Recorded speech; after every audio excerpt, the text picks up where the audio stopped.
Hello everybody, welcome to episode 6 of the Retro Rides podcast. With me today is Rich in the co-driver's chair. Great to see you, mate.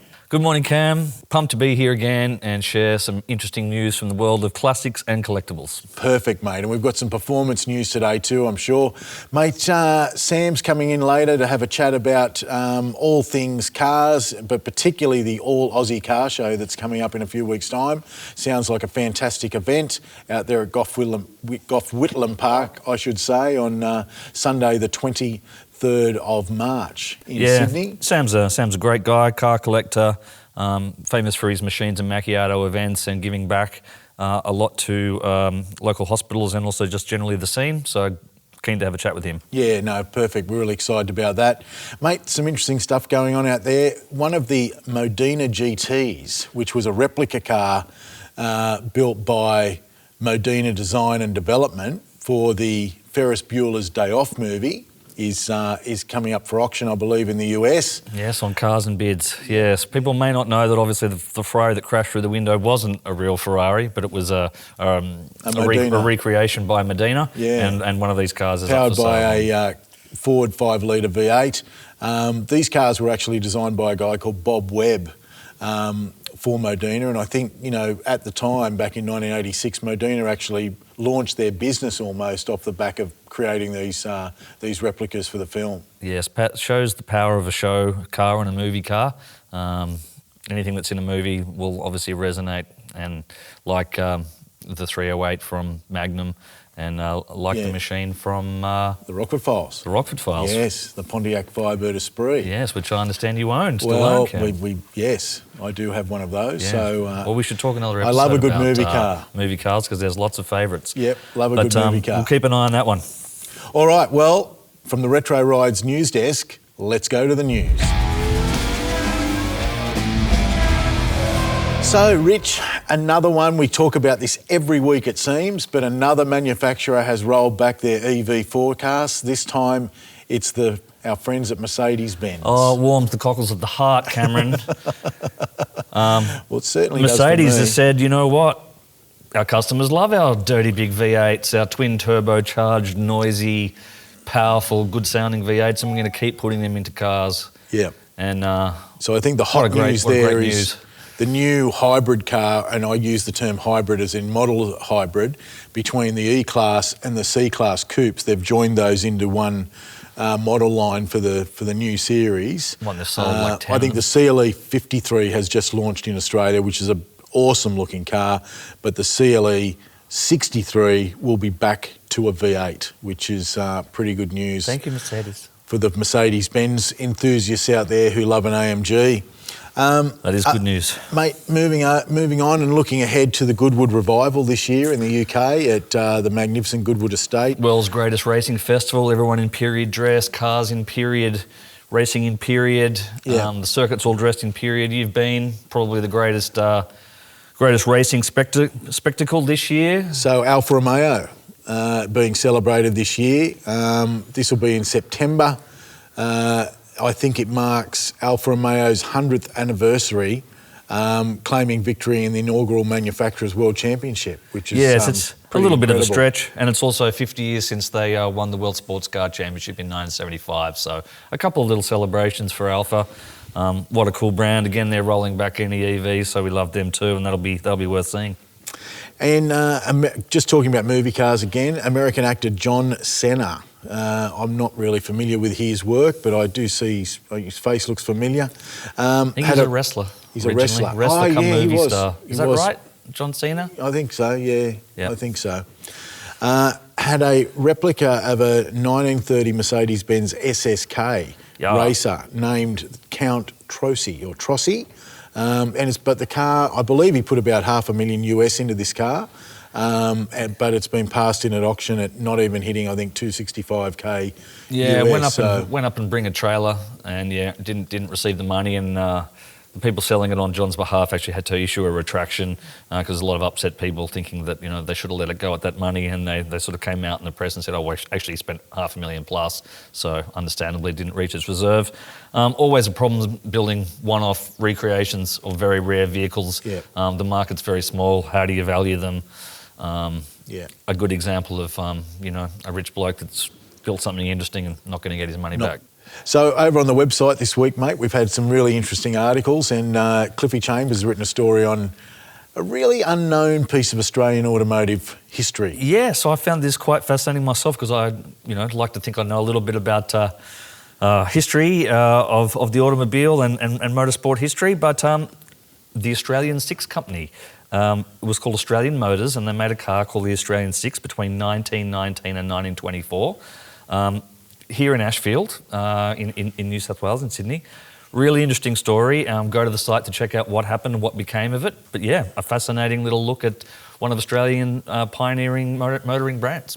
Fantastic. What a great story. Well, the other end of the extreme is if you want to go a little bit quick, there's a guy called Craig Breedlove who back in the 60s, I think the mid-60s, went tit for tat with a guy called Art Arfrens. Yes, in 1965, Craig, in his Spirit of America... And the land speed record. The land speed record for nearly 900 kilometres an hour. I think 600 miles an hour, the first guy to go past 600 miles an hour. 966, just to be a fly in the ointment there. But well, that car is up for auction. Yeah. Again, through Sotheby's, out of the Indy Museum. And I don't know quite what you do with it. But a cool piece of history. If you've got a salt lake in your backyard, I think you're probably in good shape. It would be fun to take it down to Lake Gardner or something. Yep, give it a burl. They're estimating, and you can tell that even Sotheby's are really sort of thinking, well, we don't know where this car lands, but the guide is between $500,000 and $1 million US. So, you know, but it's a big one. It's a 34-foot long vehicle, so again you need a big driveway. I'm imagining it's got a pretty ordinary turning circle as well. Yeah, I don't think it goes around. But head on over to retrorides.com.au, check out that story, and you can actually see the car in action there on a video as well. Mate, what else is going on out there? Well, another little interesting piece that was picked up by our journo Pat Jackson this week is from a company in Europe remaking instrument clusters into beautiful timepieces and stylish clocks. So go and have a look at that. Some pretty cool little knickknacks for your office or your bedside table in there. Right. Okay. Cool. Well, we'll check that out as well. Re-engage. So, guys, we've got a great guest on now. He's done a lot in the automotive space for charity through Machiners and Macchiatos in Sydney, but he's also a car collector, and he's got a pretty cool car and a great event coming up again. Let's have a chat with Sam about his HQ Monaro.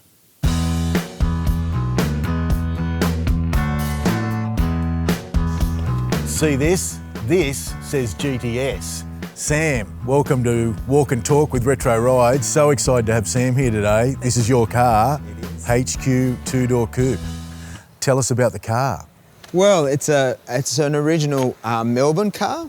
I bought it about 3 years ago from a lady called Karen. She cried when she let this car go, and I had to give her a big hug and tell her I was going to love this car as much as she did. So. And did they vet you, mate? Did they vet you as a buyer? Yeah, it took about 3 months. They had a lot of people interested in this car, and they wanted to know who I was, what I was going to do with the car, what's my background. And I told them all about myself, and I think they just liked me. I think there's a lot of crazy people out there, but yeah, I was very fortunate. Mate, this thing, it's just stunning. So how long has she had the car? So Karen purchased the car in 1979, so she was the second owner. Wow. Yeah. Okay, so you're owner number 3. Yes. And year model? 1973. The early ones in this colour combination only came out for 6 months. So with the Sunburst Metallic, that was the first 6 months with the white outs, and then they painted this colour with the black out. So a lot of the ones that you see in this colour will have the black outs. Mate, can you pop the hood? Absolutely. Can we have a look what's driving this beast? Well, you know what they say, never late in the 308. Oh my God. Well, we haven't done anything to the engine. It is as Karen gave it to us. So it's a 308 motor, and everything's pretty much standard. Power steer? Power steer. No aircon? No aircon, no. It's such a lovely car to drive. You think, I was always scared of V8s because I had 138s and those type of engines. But these cars, it's a GTS, but it's just a wonderful car to drive. Wow, look at this. Look at this detail here on the fan shroud. The numbers on Incredible. the radiator hoses. Yeah. Some stickers still on the thing there. Wow. It's interesting. You can see how the VIN plate there is painted. Yes. And also you can see the number on the chassis number. It's a little bit. Oh yeah. It's a little bit. It's in a different place. So the Sydney cars are a bit further. So they're back. stamped differently depending on which factory they come Yeah, just in a slightly different place, but Wow. same numbers. Mate, it's even got the Holden tappet cover leak over here. Yes, that's right. Yeah. Yes. I spent many hours as a young guy trying to stop that happening on my cars.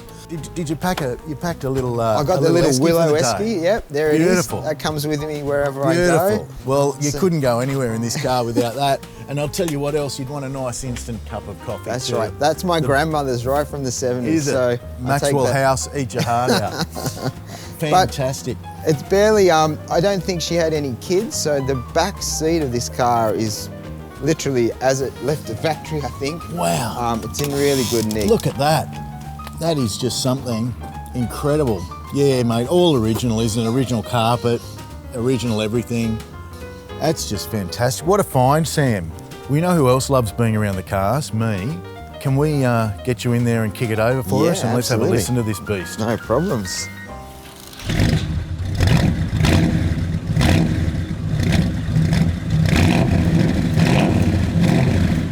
You're never late in a V8.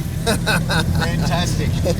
An original radio. It's just Yeah. absolutely perfect, isn't it? Oh, that was easy. Sam, the All Aussie Auto Show. Auto Show. Yeah, we're super excited to be creating and bringing this event to life. So March the 23rd at Gough Park. In Sydney? In Sydney, right near the airport there, so it's a really easy venue to get to. And as it says, it's an all Aussie auto show. But not only is it, a lot of people just think Holden, Ford and Chrysler, that's it. But there were so many more vehicles. We're opening it up to vehicles that were assembled and made in Australia. So I think, you know, what people don't realise too is there were plants in Sydney, plants in Melbourne, plants in Brisbane, plants in Adelaide producing Chryslers, Fords, Leylands, Minis. I mean, Nissans. what a time, right? Yeah. Datsuns, you know. I remember we've done a story on the 1600 here at Retro Rides and people love that car. You know, there's so many passionate people out there that talk about these vehicles. And, you know, I know Glenn Torrens, GT, is a fan of the VW. And, you know, so I think there's a lot to learn on the day. It'll be a real surprise to see what's there. Yeah, and that's what we're trying to highlight is that these cars are a part of our history and the Australians assembled them but also made them. So All right, Sunday, March 23, All Aussie Auto Show at Gough Park in Sydney. we're super excited. Good on Can't you, wait. Sam. Thanks, buddy. Good on you. Thanks a lot. Thanks, mate. How cool was that? Sam and the HQ. Love a 308 manual car. Fantastic. All right, it's hammer time. Hammer time. Rich, there's some interesting stuff happening out there in the wide world of the web and auctions in Australia. There sure is. It's a super competitive space at the moment, and we're seeing some really great cars come across the block. You know, new business, Chicane Auctions down in Melbourne. They've got some interesting things, Cam, They stuff do. that you're into. Yeah, stuff that I'm into. There's a nice looking XA Falcon GT four-door there.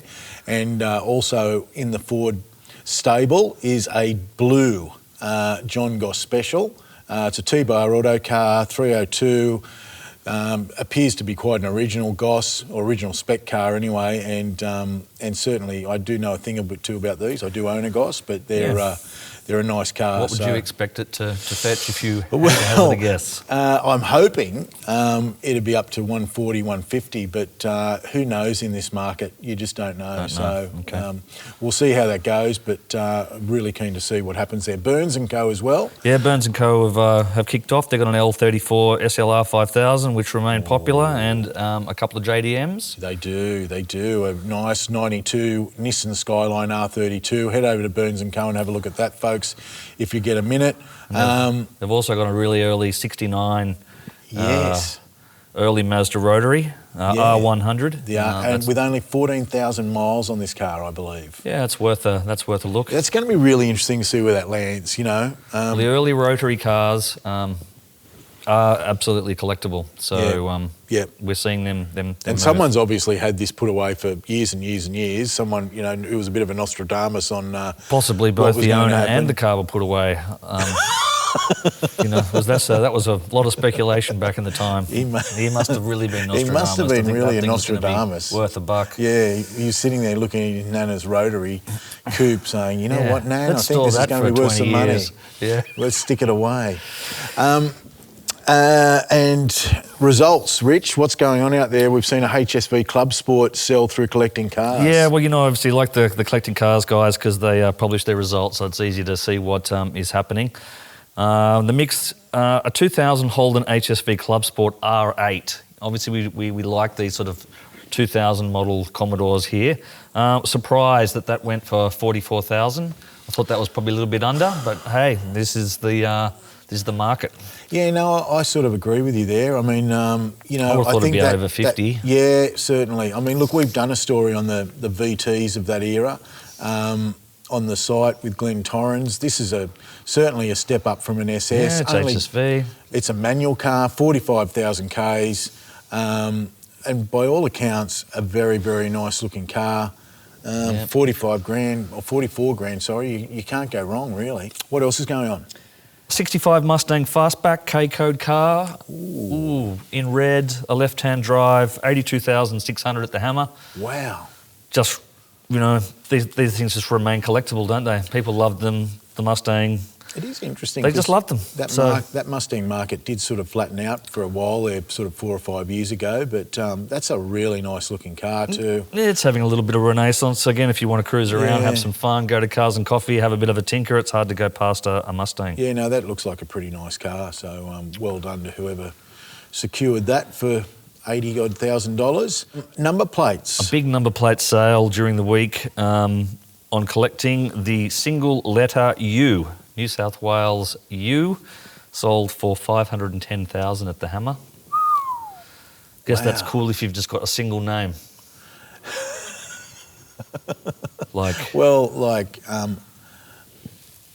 I don't know, Utopia? Utopia, or what others? Probably Ursula.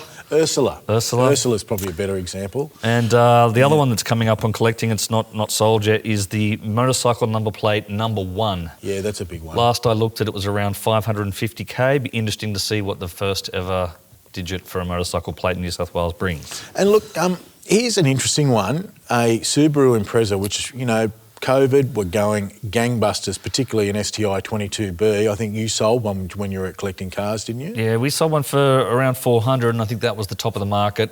Yeah. A couple of years ago, and now it is still a mighty price for, let's face it, a 22B Subaru, 261,500 at the Hammer. Yeah, that's big money, but it's come down, but it's still big money. A little way off 400k. So yeah, someone may or may not have got a really good bargain there.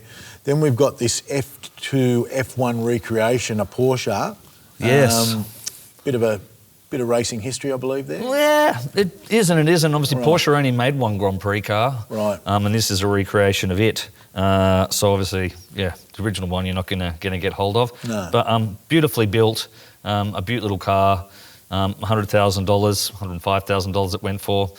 I don't know if it's eligible for historic racing, but certainly you could have a heap of fun, and you probably get invited to a lot of events, and you probably get people asking what the hell it is because it's not a very well-known vehicle. Yeah, cool, fantastic. So yeah, lots coming up out there as we said earlier. The other thing that's happening is 782 Motors have got a big auction up there on the Gold Coast. They're auction on the 10th of March. These guys generally specialise in American or Aussie muscle. Yeah, really? American and Aussie muscle, and slightly into the slightly custom side of things. But they also produce also sell a lot of really interesting cars, nice cars. Well, and in this auction they've got a bunch of good ones. Yeah, they do, and I can tell you straight away, guys, if you're into your Aussie muscle, there's a HT GDS 350 Monaro. There's a GT HO Phase 3, an XY Falcon. A beautiful pepper red car. That looks fantastic. And again, another L34 SLR 5000 Tirana. So that's just the top of the list. And my personal fave, the Statesman Magnum. Well, the Statesman Magnum, can I tell you, that was done by Brock, wasn't it? Apparently so. Yeah. I think they're super cool. Yeah, they're super rare. Cool. They did tend to come in a bit of a pukey colour, a green colour, but this one's a white one, which is a pretty Not cool so looking pukey. thing. No, I think that's cool as hell. That's gangster, man. Yeah, that's. I'll put my hand up and say, there's a Holden I may consider. Well, I'm sure the Holden fans out there are sort of, saying, please, Rich, consider a Holden. That'd be fantastic. No, I do love them. But that's my favourite. Yeah, good stuff. Well, so another big week in the auction world. Well, I can tell you the other thing there that my partner, Therese, I know she'd be keen on that Bronco. There's an XLT Bronco up there as well. Very, very cool looking cars. Look, they have, if you haven't been over to the 82 Motors. 82 Motors website, check it out. There's a 308 GTS Ferrari, there's another R32 Skyline, a 900 horsepower car that is. So some really cool stuff, and we look forward to sharing with you the results of that auction, which is coming up on the 10th of March. Okay, well, that's been a big week. There's lots to talk about. One thing this coming weekend is the Adelaide Motorsport Festival. We're jumping on a plane and heading down to Adelaide on Friday. We're going to be running around there, getting loads of content, and then we'll be back to talk more in the next week or so, Rich. That's right. Looking forward to seeing you all soon. All right. Thanks, folks. See you soon.